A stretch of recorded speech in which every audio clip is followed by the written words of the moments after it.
Stop guessing, because the secret to female pleasure is not what you think. It's not about speed, it's not about depth, and it's certainly not about acrobatics. For years, the internet and Hollywood have sold men a myth that is actively sabotaging the most intimate moments in the bedroom. Did you know that the two positions most widely promoted as must-try are, according to clinical data, the ones women secretly wish would vanish? This isn't just theory.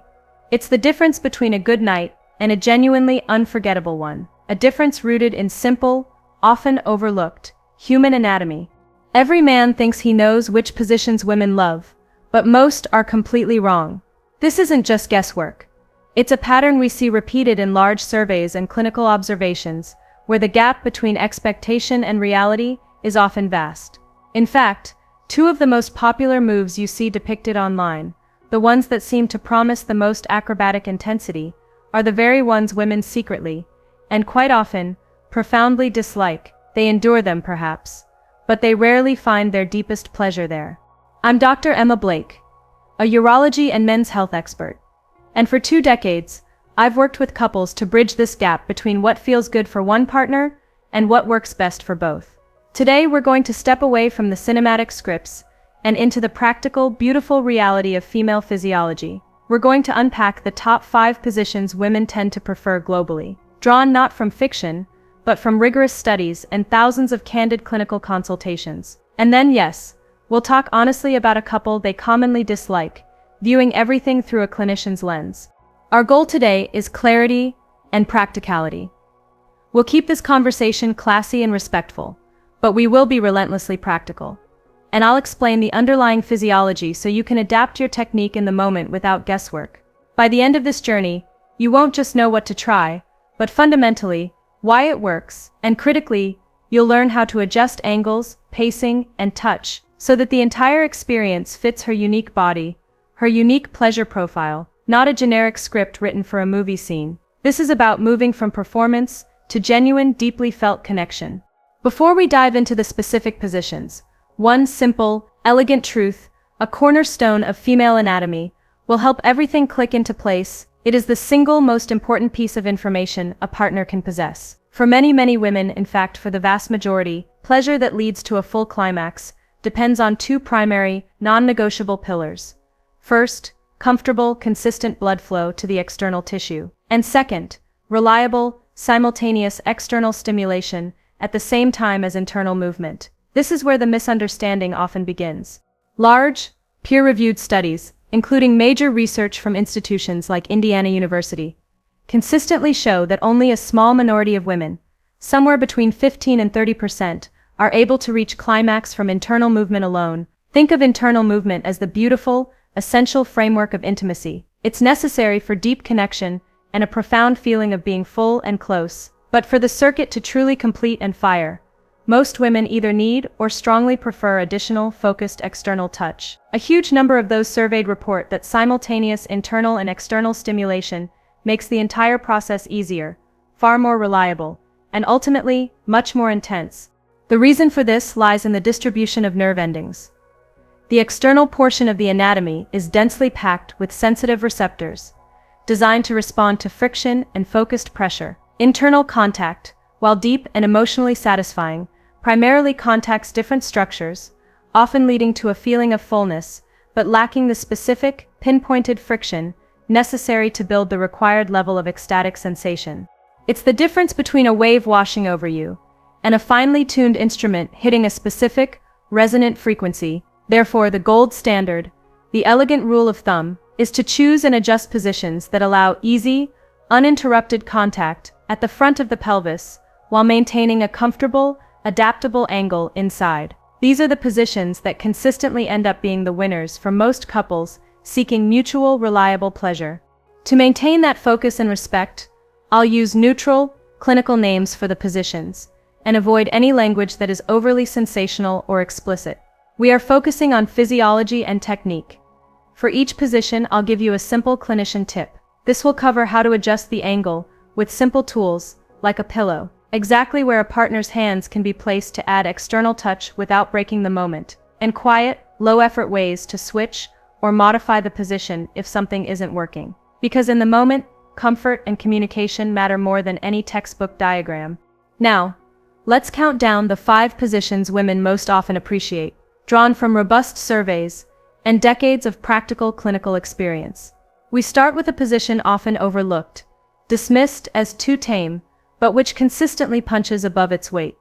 At number 5, we find sideline, often universally and affectionately called spooning. This is the quiet, low-effort position that is far, far better than its unassuming appearance on any list. Its advantages are entirely practical and deeply relational. First, it's magnificently joint-friendly. There is no deep hip flexion, no strain on the knees or the lower back, making it a sustainable choice for longer moments and for couples navigating age or injury. Second, and most importantly, sideline gives perfect face-to-neck access for kissing, breathing, and whispers, which helps the nervous system settle and deepen intimacy. And third, the receiving partner's external anatomy is perfectly accessible to the penetrating partner's hand for gentle, consistent external touch. Because the pelvises are parallel in sideline, the internal angle is usually gentle and what we call gliding rather than abrupt. That physiological fact means there is more room for slow pressure changes, and crucially, a lot less risk of the kind of jarring, abrupt bumping that can instantly take someone out of the moment. It favors connection and rhythm over depth and force. The clinician tip for mastering sideline is simple, yet transformative. Place a small pillow, or even just a folded towel between the knees, to properly line up the hips. This small adjustment ensures anatomical alignment, maximizing comfort and sensation. Next, keep the internal movement relatively short and rhythmic, so that the base of the penetrating partner's pelvis can stay in contact with the front of her body. This contact, the continuous press, provides the consistent external contact we talked about, the essential pillar. This is also one of the best positions to pair with a gentle, sustained rocking motion rather than big, repetitive in-and-out movement. Many women report that this steady base, which presses forward against the front of the pelvis, feels exponentially better and more reliable than constant long strokes that reset sensation every time the partner withdraws. Sideline is the position of consistent, sustainable pleasure. Moving to number 4, we have seated edge or lap-seated face-to-face. This position is an immediate win for both control and connection. One partner sits on a sturdy, reliable surface, the edge of a firm bed, a chair, or even a countertop, while the other partner straddles and faces them. The posture is inherently upright, making eye contact easy and unbroken. This posture of being face-to-face and chest-to-chest naturally aids in relaxation and synchronicity, allowing both partners to read cues effortlessly, and critically, both partners have their hands completely free. In this orientation, the seated partner's pelvis often remains relatively stable, while the receiving partner controls the entire experience, the angle, the depth, and the precise rhythm. She is in the driver's seat, able to make the micro adjustments that are so crucial for female pleasure. Because the torsos are so close, it becomes incredibly easy to add that essential external touch, or even discreetly integrate a small device without any awkward break in the intimate flow.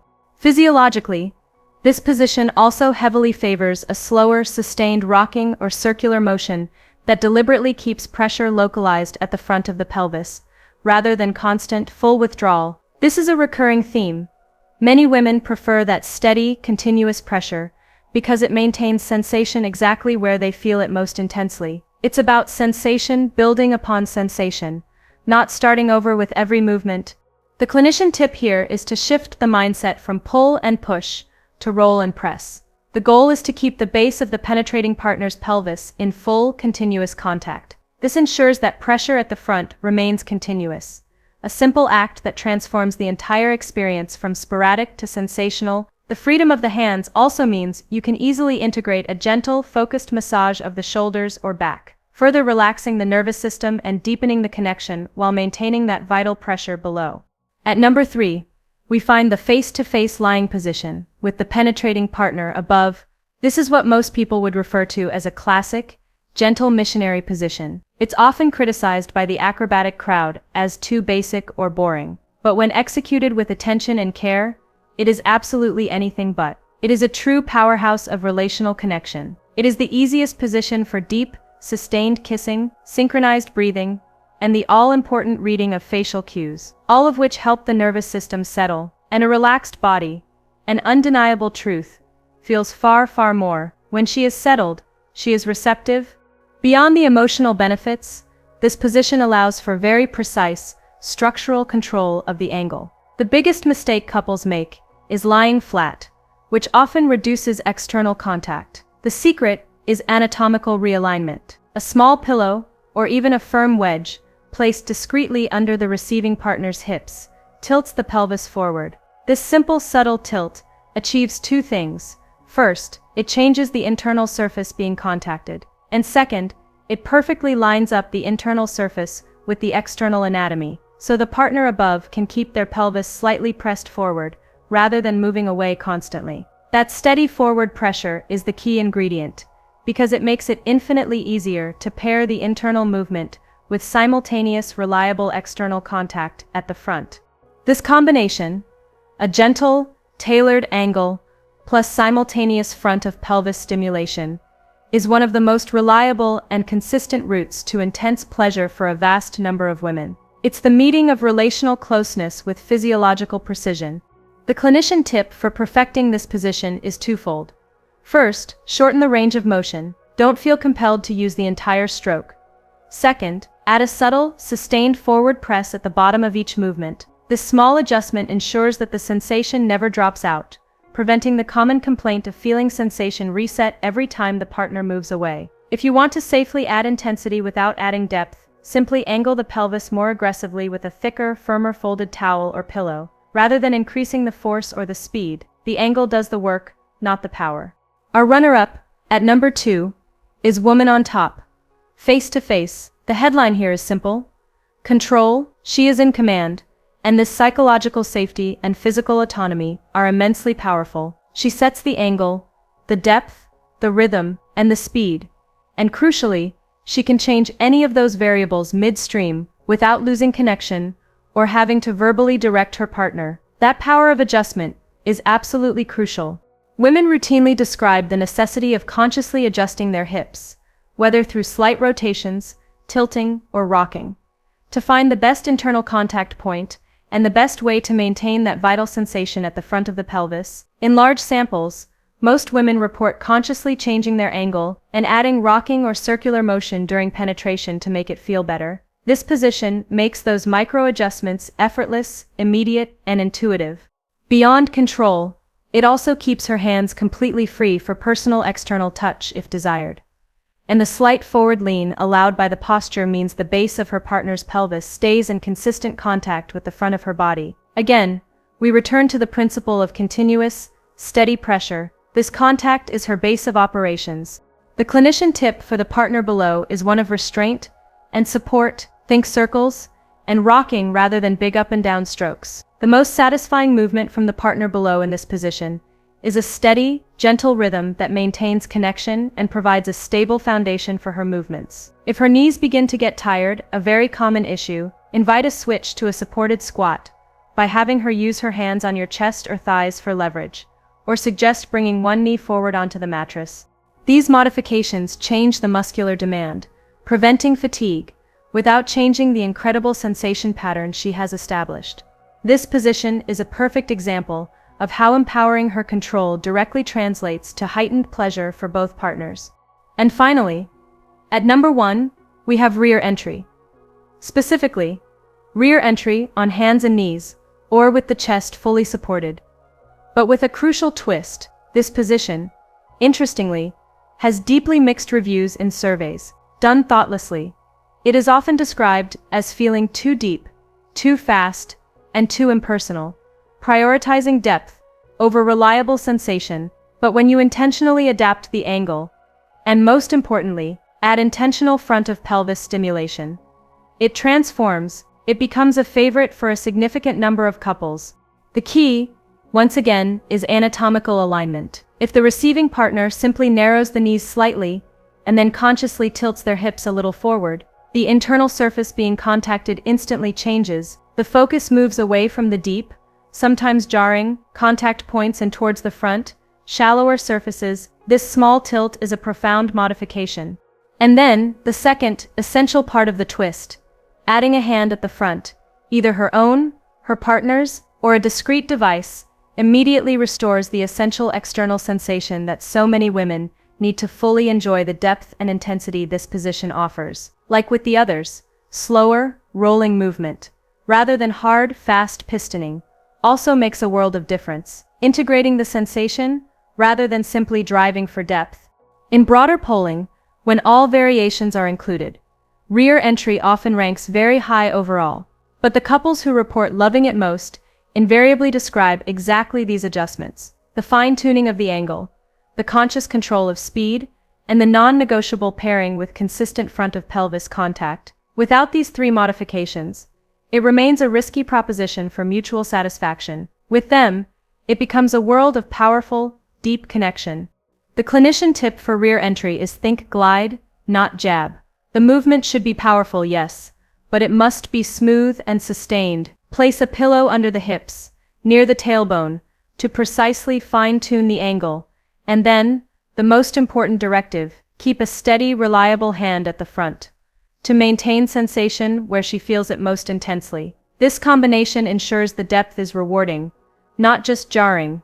Now that we've covered the winners, let's talk kindly, but honestly about two positions that many women consistently describe disliking, and we'll focus on the simple, practical reasons why. This is not about creating rules, because there are always exceptions and individual preferences that defy generalization, but understanding the why behind these common dislikes will give you the superpower to read the moment and pivot gracefully if you sense discomfort or a loss of connection.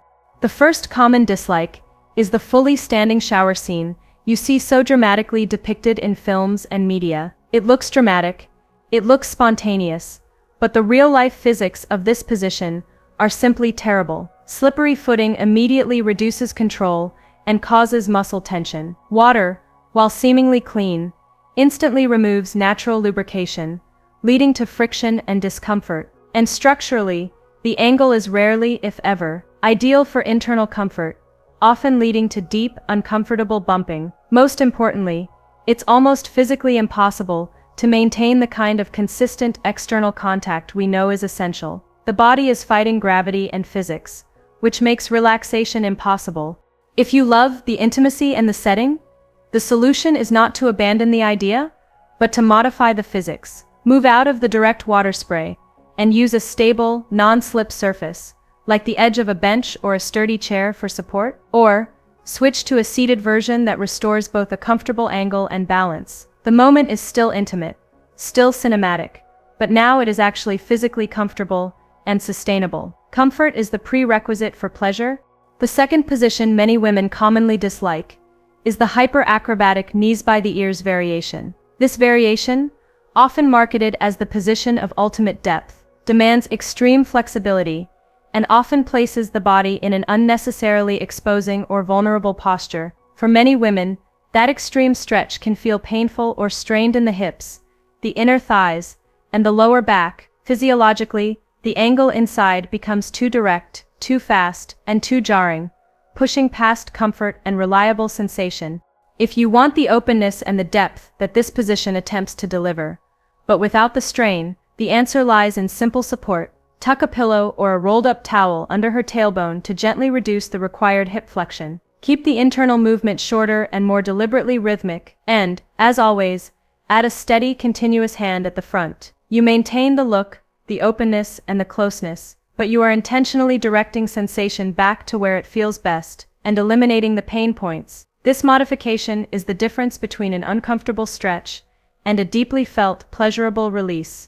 At this point, you might be thinking, so Dr. Blake, is this all just about one area at the front of the pelvis? The answer is complex, but the practical guidance is simple. Not exactly, but acknowledging that need changes absolutely everything. Multiple, high-quality studies consistently show a clear and simple pattern. Yes, a sizable group of women do climax reliably from internal movement alone. But the majority, the vast majority, either need or strongly prefer simultaneous front of pelvis stimulation. And women who experience combined stimulation overwhelmingly describe the experience as fuller, longer, and significantly easier to reach.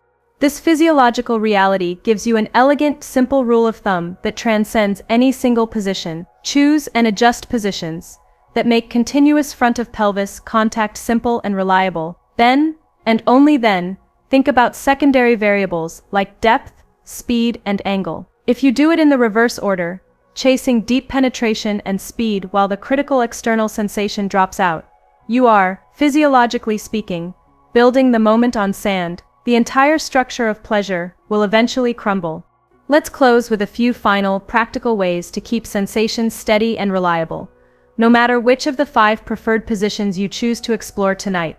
First, breathe together for the first 30 seconds. It sounds small, perhaps even trivial, but synchronized breathing is one of the quickest, most effective ways to calm the nervous system for both partners, helping muscles relax so that sensation can actually register. Relaxed bodies feel exponentially more. Second, shorten the range of motion and lengthen the exhale. Many women describe an unfortunate loss of sensation when internal movement becomes too big and repetitive. Smaller, more deliberate, more sustained movement keeps pressure at the front continuous. When in doubt, rock, press, and glide. Don't yank and retreat.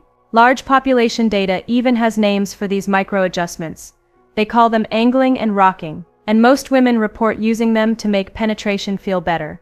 Third, use support. Pillows under the hips or between the knees are not a concession to age or inflexibility. They are precision tools that dramatically change the angle inside without having to add external force or strain. Small changes in hip tilt can have outsized effects on comfort and intensity because they realign exactly which internal surface is being contacted and exactly how the base of the pelvis meets the front. Use them intentionally. Fourth, keep a hand at the front. Whether it's your hand, your partner's hand, or a quiet, purpose-built device, consistent front of pelvis contact is the single most common difference between the feeling of almost there and the reality of being there. That isn't my personal opinion. Large, nationally representative samples conclusively show that women who receive external touch during intercourse report significantly higher climax rates than those who do not. This is clinical fact. Fifth, mind the tempo. Many couples find that a slower, steadier tempo at first, with the base of the pelvis staying in continuous contact, is required to create that reliable, consistent pressure at the front. Once she is clearly responding, once you see her nervous system settling and her body relaxing into the rhythm, then you can safely layer in depth or speed. But if you add speed and depth before she has consistent sensation at the front, you are attempting to build intensity on a zero foundation. Finally, a word about preferences and communication. Surveys that tally favorite positions are highly useful, but they hide an important detail. What women truly love most isn't the position itself. It's the position that lets them effortlessly tune the internal angle and keep steady, reliable front of pelvis contact without unnecessary strain. In other words, the positions themselves are merely frameworks. What matters, what elevates the experience, is the custom fit you create inside that framework. The most satisfying nights are rarely about inventing some new, gravity-defying pose. They are about the subtle, beautiful skill of reading small signals, a quiet breath, a slight hip movement, and adjusting the pose you are already in, hips a little higher, movement a little shorter, a hand a little steadier. Let's close with a simple, respectful blueprint you can use tonight. A graceful way to transition between these proven frameworks. If you want immediate closeness, easy feedback, and a guaranteed path to consistent external contact, start with face-to-face lying. Keep the internal movements short and deliberate. Keep a hand at the front and focus on pressing your pelvis forward rather than away. If she signals a desire for more control and active movement, invite a transition to woman on top. Once there, step back and let her set the angle and the rhythm. Think curves and circles beneath her, not simply bouncing. If you both agree you want a deeper, more profound internal feel, gracefully transition to the rear entry with a twist, but pause immediately and fine-tune the internal angle with a pillow and the non-negotiable hand at the front before you add intensity. And if you want a quiet, deeply connected finish, slide into sideline. The internal angle softens. The movement becomes gliding, hands stay free, and breathing together becomes effortless. The perfect close to a mindful, connected moment. The single thread that ties all of this together, the one principle you should carry forward, is not a trick, it is the principle of alignment and continuity. Steady, reliable comfort at the front of the pelvis, an adjustable internal angle that meets her unique anatomy, and movement that deliberately sustains sensation rather than resetting it every second. That is what the research clearly shows. That is exactly what women describe when they talk candidly about what truly works. And that, my friends, is what transforms a good night into a genuinely memorable, connected experience. I'm Dr. Emma Blake. If you found this explanation helpful and empowering, please share it with someone who cares about doing intimacy well. With kindness, with attention, and with science on their side. Because your best nights aren't about performance or acrobatics. They are about aligning yourself with how her body actually works. And once you begin to do that, you will feel the difference in every breath, every subtle movement, and every grateful glance across the pillow.